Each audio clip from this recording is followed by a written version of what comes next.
You went to get Victoria a parachute? Yeah. I couldn't understand why my husband would try and kill me. Easter Sunday, 2015. A woman plummets 4,000 feet when both her parachutes fail at Netheravon Airfield. The Army Parachute Association immediately knows equipment doesn't fail like this naturally. What they don't know yet is that this is the second attempt on Victoria Cilliers' life in 6 days. April 5, 2015. Victoria Cilliers, a 41-year-old British Army physiotherapist, prepared for what should have been her 2,501st successful skydive. An instructor with over 2,500 jumps to her name, Victoria knew every sensation, every timing, every possible variable that comes with falling through the sky. She jumped from the Cessna at Netheravon, expecting a routine Easter Sunday descent. But at deployment, her main parachute twisted violently. The lines tangled in a way she'd never experienced, sending her into an uncontrolled spin. Victoria cut away the main chute, standard emergency procedure, and pulled her reserve. The reserve parachute also failed. She found herself in free fall, tumbling toward the earth at terminal velocity with no functioning canopy above her. The British Parachute Association experts who rushed to the scene would later testify that no main and reserve chute have ever simultaneously failed without tampering. This wasn't equipment failure. This was sabotage. Victoria crashed into a freshly plowed field at approximately 120 miles per hour. First responders arriving at Netheravon had brought a body bag, certain they were recovering a corpse. Instead, they found Victoria conscious, her spine broken, her pelvis shattered, multiple ribs fractured, but alive. The soft, newly turned soil had absorbed just enough impact to prevent instant death. The Army Parachute Association immediately sealed off the drop zone. When investigators examined Victoria's parachute rig, they discovered something that confirmed their worst suspicions. The slinks, small but critical components that connect the parachute canopy to the harness, were missing. Not broken, not damaged, deliberately removed. BPA experts would demonstrate in court that removing these specific parts would create exactly the kind of catastrophic failure Victoria experienced. Someone with intimate knowledge of parachute systems had meticulously sabotaged her equipment to ensure both chutes would fail. Someone who knew she would have no chance of survival from 4,000 feet. But this impossible fall wasn't the beginning of Victoria's nightmare. It was the escalation. 6 days before Victoria's near-fatal plunge, she had woken in the middle of the night to the smell of gas filling her home in Amesbury, Wiltshire. March 31, 2015, around 3 a.m., Victoria traced the leak to the kitchen. The gas valve had been loosened, not a mechanical failure, but deliberately tampered with. What Victoria noticed next should have been a warning. There was blood on the valve, fresh blood where someone had cut themselves while forcing it open. She even texted her husband Emile about it, joking darkly, "Are you trying to bump me off?" Emile Cilliers, a 38-year-old British Army Physical Training Corps sergeant, claimed he'd been at his barracks in Aldershot that night, complaining about the 45-minute commute from their home. He said he knew nothing about any gas leak. Victoria, trusting her husband of 4 years, accepted his denial and moved on.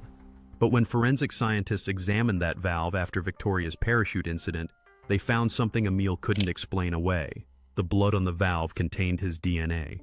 Emile Cilliers had loosened that gas valve while his wife and their 2 toddlers, ages 2 and 4, slept upstairs. Detective Inspector Paul Franklin of Wiltshire Police would later emphasize a chilling detail. Emile didn't care if his children were killed along with Victoria.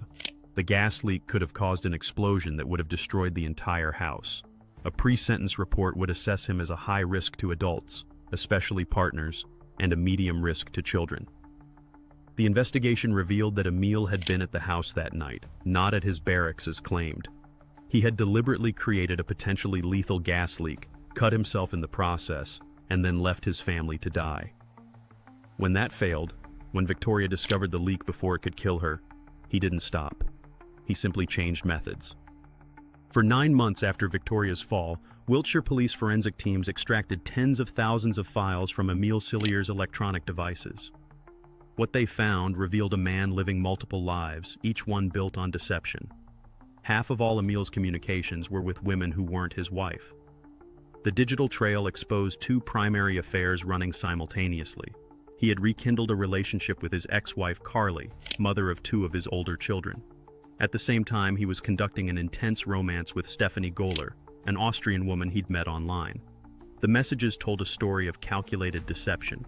To both women, Emil portrayed himself as separated from Victoria, on the verge of divorce, ready to start a new life. He made marriage promises to Stephanie, searched for houses with her, planned holidays together. Text messages from late March 2015, after the gas valve attempt, showed Emil telling Stephanie he hoped Victoria was dead so they could be together. One message stood out to investigators. In the early hours after the gas leak attempt, Emil had reportedly texted his lover, "I know someone gonna be dead by morning." The casual cruelty of discussing his wife's planned death while she slept in their family home revealed a level of callousness that shocked even experienced detectives. The digital evidence also exposed how Emil had been monitoring Victoria's every movement. He had purchased GPS tracking devices and secretly placed them on both of Victoria's vehicles. He could track her location in real time, knowing exactly when she would be where. He had also convinced Victoria to upgrade their home security system with cameras she could monitor remotely from her phone, cameras that would tell him precisely when she left the house. These weren't the actions of a man who had snapped in a moment of rage. This was methodical planning by someone who wanted to know exactly when his wife would be vulnerable, when she would be alone, when he could strike. Police discovered that Emil had been using encrypted apps like Viber and Burner to communicate with his lovers, trying to hide the digital trail. But the sheer volume of messages, thousands upon thousands of texts and calls, created a timeline that prosecutors would later call overwhelming evidence of his guilt. The financial investigation revealed the pressure that had driven Emil Cilliers to attempt murder. He was drowning in debt, and Victoria was his only lifeline, worth more dead than alive. Emil had taken out multiple payday loans with crushing interest rates. He had borrowed money from Victoria herself, from friends, from anyone who would extend credit. Investigators found he had been siphoning money from Victoria's accounts, taking loans in her name without her knowledge. Despite his army salary and Victoria's income as a physiotherapist, Emil's spending on gadgets, ski equipment, and maintaining his affairs had created a financial black hole. But there was one asset that could solve all his problems: Victoria's life insurance policy, worth £120,000. In the months before the attempts on Victoria's life, Emil had specifically increased the policy amount. He had also taken out additional critical injury coverage. If Victoria died, he would receive enough money to clear his debts and start fresh with either his ex-wife or his Austrian mistress. The depth of Emil's calculation became clear when Victoria lay in hospital after her fall, fighting for her life. While she underwent surgery for her broken spine and shattered pelvis, Emil stood at her bedside filling out insurance claim forms. He had actually calculated the payout per broken bone, £1,000 for each fracture. Victoria would later tell investigators that Emil seemed more interested in tallying her injuries for the insurance claim than in her recovery. He calmly conversed with his mistress via text while standing next to his nearly dead wife's hospital bed. The financial motive was clear, but it wasn't the only pressure driving Emil. Witnesses and the judge would note that Emil resented Victoria's success. As a physiotherapist for the Ministry of Defense and a senior Army NCO, Victoria was accomplished and respected. The court heard that Emil feared her status would threaten his own advancement in the Army. Money, jealousy, and the promise of a new life. Emil had 3 motives for murder, and investigators had digital proof of all of them. The physical evidence would prove to be Emil Cilliers' undoing. Beyond the DNA on the gas valve and the missing parachute slinks, investigators found a trail of evidence that contradicted every one of his alibis. When Emil appeared at Victoria's memorial service 3 days after her fall, Monica's friend Deborah noticed something immediately wrong. This man, who claimed to be a grieving husband, had a clearly visible bandage on his left index finger, an injury consistent with the blood found on the gas valve and the time frame of the sabotage. The parachute evidence was even more damning. BPA experts testified that the specific parts removed from Victoria's equipment could only have been taken by someone with intimate knowledge of parachute systems. The slinks hadn't failed or broken, they had been deliberately removed. Testing showed these parts were intact when Victoria's parachute was packed. Someone had accessed her equipment after packing but before her jump. That someone was Emil Cilliers. He had been at Netheravon on April 4th, the day before Victoria's jump. As an Army sergeant, he had access to the facility and knowledge of where equipment was stored. Security footage and witness statements placed him at the drop zone with opportunity to tamper with Victoria's rig. When questioned, Emil offered increasingly desperate explanations. He suggested a random saboteur must have targeted Victoria. He proposed she might have attempted suicide, despite her having no history of mental health issues and explicitly telling investigators she had been happy. He even suggested the parachute failure was a freak accident, despite expert testimony that such a double malfunction was unprecedented without tampering. The prosecution presented a simple timeline that destroyed his defense. March 30th, Emil tampers with gas valve and cuts finger. March 31st, Victoria discovers gas leak and blood. April 4th, Emil accesses Netheravon and sabotages parachute. April 5th, Victoria falls 4,000 feet. April 8th, Emil appears at memorial with bandaged finger. Each piece of physical evidence supported the next, creating what prosecutors called an overwhelming case. But it would take 2 trials to convince a jury. October 2017. The first trial at Winchester Crown Court ended with a hung jury. Despite the mountain of evidence, the DNA, the missing parachute parts, the affairs, the insurance policy, the GPS trackers, the jurors couldn't reach a unanimous verdict. The deadlock meant a retrial, another round of testimony, another examination of the evidence. But this time, prosecutors refined their approach. They presented the case not as a single crime of passion, but as a pattern of calculated attempts, each more desperate than the last. May 2018. The second jury heard everything. They heard how Emil had told his adult son from his first marriage, while covered in blood after attacking Victoria. "I just tried to kill Ariel, but she got away." They heard about the text messages to mistresses, the financial desperation, the surveillance equipment. They also heard from Victoria herself. In testimony that shocked the courtroom, she admitted she still loved Emil and was shocked by the verdict. She had maintained affection for her husband even after learning about the attempts on her life. The prosecution would later note this as a classic response to intimate partner violence, the psychological trap that keeps victims defending their abusers. After 8 hours of deliberation over 3 days, the jury reached their verdict: guilty on both counts of attempted murder.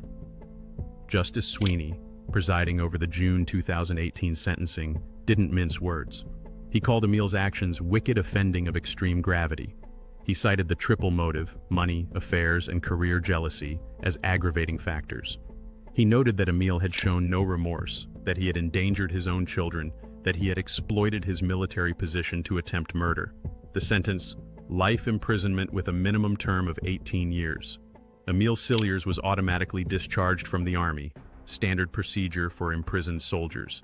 He was sent to HM Prison Dovegate in Staffordshire, where he remains today.